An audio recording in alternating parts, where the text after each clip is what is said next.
আজকে আমরা চলে যাচ্ছি মায়াপুর যাওয়ার উদ্দেশ্যে। আমি আর আমার মা আর আমার বাবা চলে এলাম ফের জেঠুর বাড়িতে।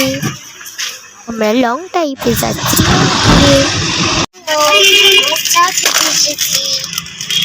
আমি ললি খাচ্ছিলাম। দেখো আমরা চলে এসেছি মায়াপুরে। মায়াপুরের জায়গাটা কি সুন্দর না? মন্দিরটা কি সুন্দর লাগছে না? আমিও ভিতরে ঢুকে গেলাম। আমার বাবা আর জেঠু মিলে রুম খুঁজে খুঁজে একটাই রুম পেলো। তারপরে আমরা রুমে চলে এসেছি। রুমগুলো কি সুন্দর না? রাতে আমরা ডিনার করেছি ভেজ বিরিয়ানি, ভেজ মোমো। মা, বাবা, জেঠু আম্মা বসে বসে রুটি আর আলুর কষা খাচ্ছিল। এটা হচ্ছে কি দ্বিতীয় দিন। 3টের সময় ঘুম থেকে উঠে আমরা রেডি হয়ে গেলাম মন্দিরের আরতি দেখতে। কাল সকাল দেখো মন্দিরটা কি সুন্দর লাগছে না? আমিও ঘুরে ঘুরে একটু ভিডিও করে নিলাম। সকালে আমি চা খেলাম, বিস্কুট খেলাম। দেখো এইটাও আর একটা মন্দির, এইটা সবে নতুন হচ্ছে। ভিডিও করে নিলাম, ফটো তুলে নিলাম। আমাকে কেমন লাগছে সবাই কমেন্টে জানিয়ে দিও।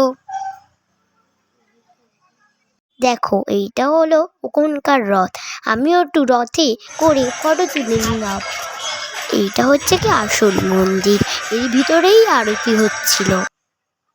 আমরা সবাই ঘুরু ঘুরু করছিলাম। মন্দিরটা নতুন হচ্ছে, এখনো কমপ্লিট হয়ে ওঠেনি। হ্যালো, দেখে নাও আমরা মায়াপুরে চলে এসেছি। কোনো কারা বলো তো? আমি ফরেনারদের সঙ্গে ফটো তুলে নিলাম।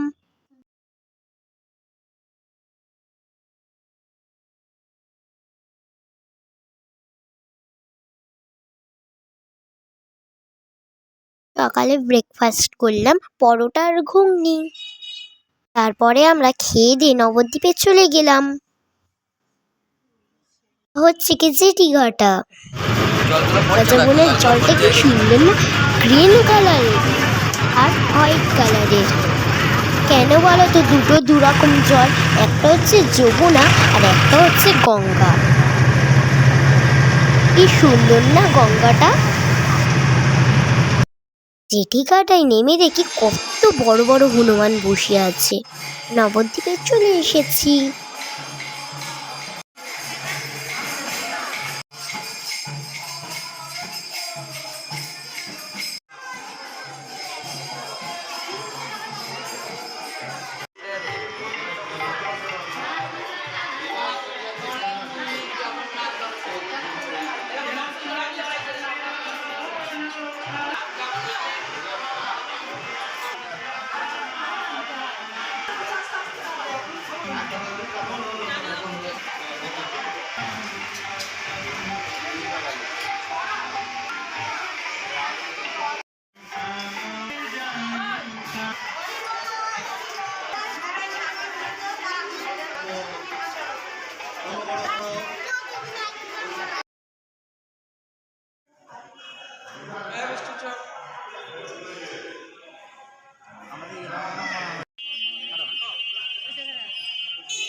নবদ্বীপে আমরা 6টা মন্দির দেখেছি।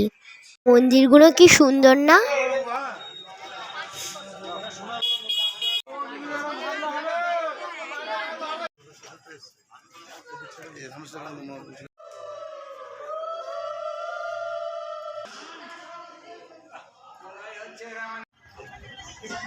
কত গুছিয়ে আমাদের রুম তো ছেড়ে দিতে হবে, ওই জন্যই আমরা 11টায় রুম ছেড়ে দিয়েছি। তারপরে আমরা খেতে চলে গেলাম নাম হট্ট ভবনে।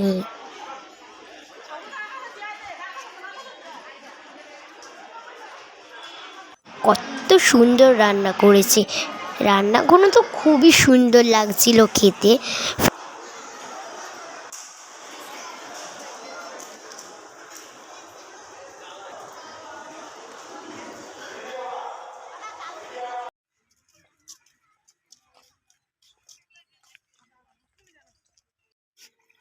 খাবার দিলে না মাছ বসা ছুটে পড়ে আসবে।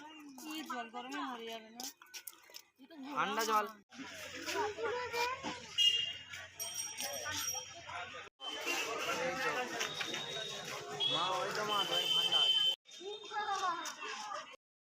বাবা গরুগুলোকে খাওয়া দিচ্ছিল।